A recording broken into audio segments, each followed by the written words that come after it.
Hi, everyone, and a very good evening to you. Here we are again with our program Real Talk from Woman to Woman. We are speaking about the virtuous woman.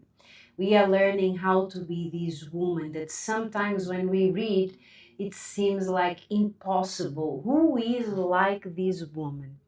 But we can develop to be this woman. Is not that we are born with all these qualities, but these qualities that the virtuous woman has is developed over the years with maturity. By the more we know God, the more we surrender to Him, the more we obey Him, then the more we become this virtuous woman. So it's not mission impossible. Okay, now today is the therapy of love as well. I want to remind you that later on we have the love therapy at 9:30 on our private group here in Hong Kong Facebook, and as well as we are going to have our campaign of faith, the journey to the altar of justice here, our prayer of agreement at 10 p.m. So do not miss it. Now, today I want to continue with the verse that we were speaking yesterday. I want to go back and speak about the this woman that does her husband good all the days of her life. I want to speak more about this woman. Yesterday we were speaking. We gave you an introduction about that, and today I want to elaborate a little bit more because I was reflecting after the program. I was thinking, why is it so hard for many of us, many women, not to be this wife that does her husband good and not evil all the days of her life? Why is it so difficult? You know why it is? Is it the very same reason why marriages they fail? Is because often when we uh, start a relationship, when we are looking or searching for our husband, partner, what happens? Our priorities or our view of life is a bit distorted. Maybe because of what people say, maybe because of influence of media, movies, but we kind of start a relationship on the wrong foot. Okay, let me explain to you. How many of us, or how many of you, you have started a relationship thinking, I want to marry someone, I want to find someone who makes me happy? Have you ever felt like that? Have you ever thought like that?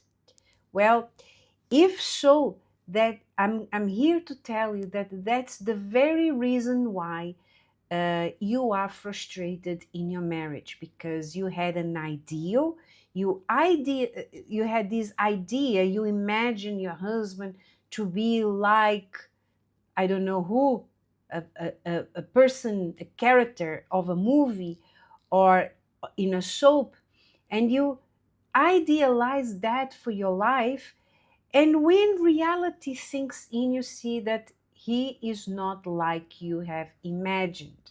Okay?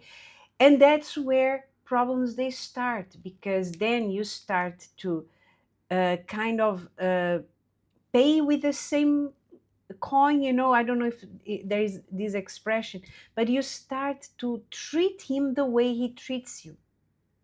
Or he maybe he doesn't even treat you bad, but because is a frustrated, your expectations are frustrated, you have an attitude of anger, disappointment, the tone of your voice becomes like irritated, Why? Because you had idealized something that is not reasonable. So um, when you get married, or when you get to know someone, you go and you try to find someone that will make you happy, you are setting yourself for disappointment, because the only one that can make you happy is God. And actually, before you start a relationship, you need to be a happy person already. Because if you are not, imagine you are an empty cup. And if you marry someone who does not know God, he is also an empty cup. Now you tell me, you marry to become a fulfilled cup. And your partner marries you or gets together with you to become a fulfilled cup as well. But both of you are empty. How do you expect you to be fulfilled? Is impossible. And also, how do you expect to do good for your husband when you have nothing good in you to give for your husband? It's like you start a bank account already in debt with a bank. Can you imagine that? Of course you cannot imagine, because no one can do that. For you to start a bank account, you open a bank account, you have to have cash in hand. You already have to have money to deposit there. Or at least you must have a job that by the end of the month, when you receive your salary, it will be deposited there. Otherwise, the bank will not give time of their day for you to open an account for you. Do you understand? So that's how you and most people get frustrated in their marriage, is because they have this expectancy, they have this idealization that is not real. And there comes the frustrations, and then that's when you pay, you do the same thing that your husband does to you. So if you feel like he's not treating you with like in a movie, you also say, I also don't cook for you, I also don't take care of you, I don't care about you. You despise him. Do you understand what I mean?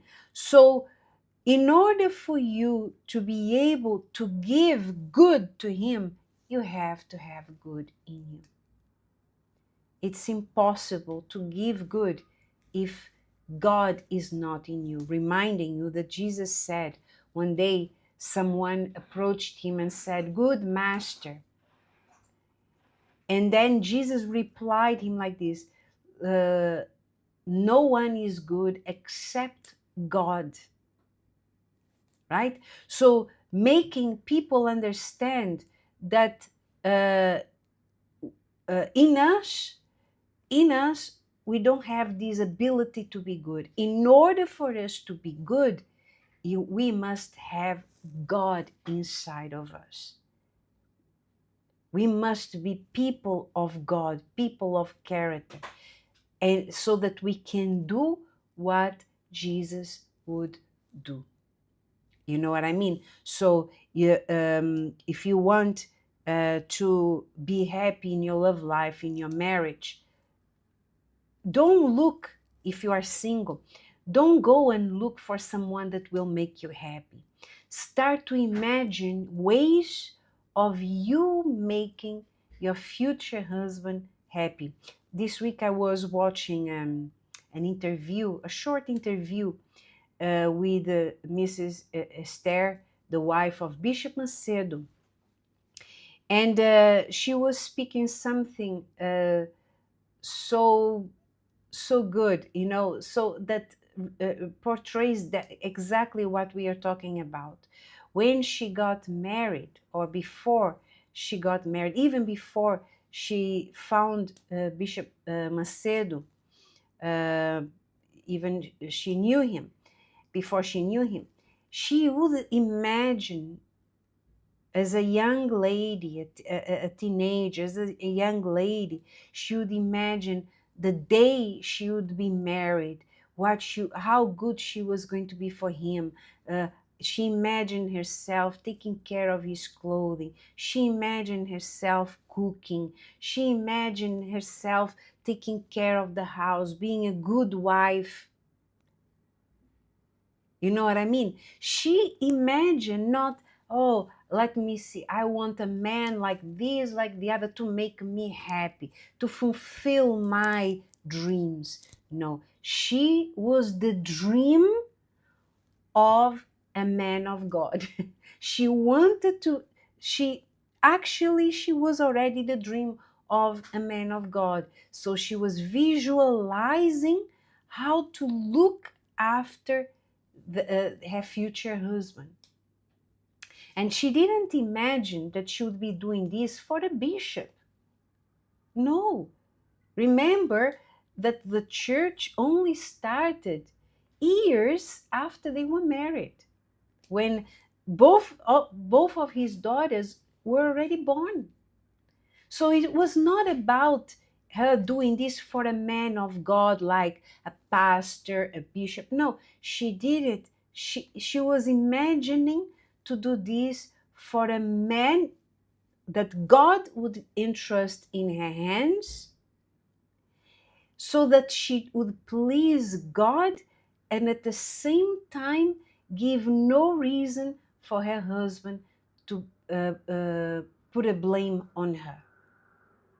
And this is how we should live our lives.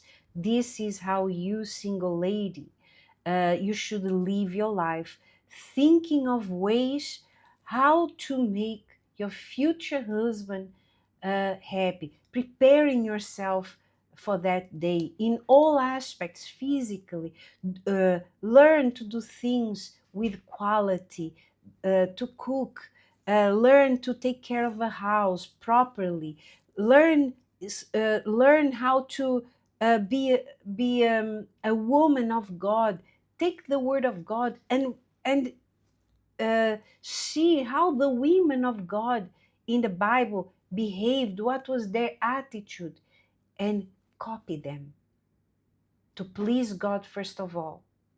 And then you will see that God will bring a man of character to you, for you to marry. So you don't even need to rush into that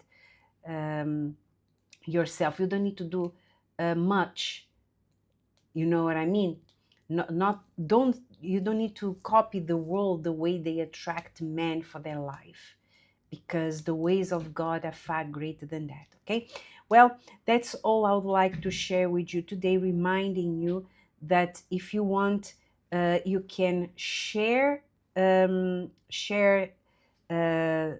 link, the YouTube channel, especially with your family, with your friends. Send it to them, send to someone that you know that will benefit from that. If you know a single person that usually does not connect to the Real Talk every Monday to Friday, send them the link, especially if they are single, so that they make the right decision in their love life. Okay, that's all we have time for today.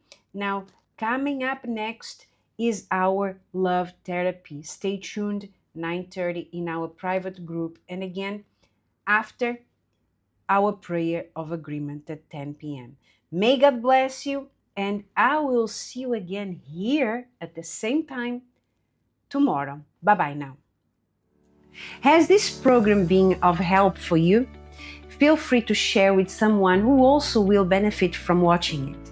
You feel free to press the share button, and if you want, you can like it and leave your comments below. God bless.